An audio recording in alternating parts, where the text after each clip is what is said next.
Nu, mamīt, nu stāstiet, kā tiem sviets.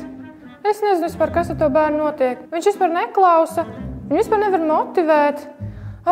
Viņš pārkāp visu laiku robežas. Nu, cik mēs te varam vazāties pa šitiem kabinetiem? Man jau apnicis un garlaicīgi. Eju mājās. Un es neko nevaru izdarīt. Es viņam saku, lai viņš nedara. Viņš tik un tā dara. Ja viņam vajag kaut ko mācīties, es prasu 2 stundas, lai es viņu pierunātu. Es dzirdēju, ka šitā ir ar bērniem, kuriem ir uzmanības deficīta un hiperaktivitātes traucējumi.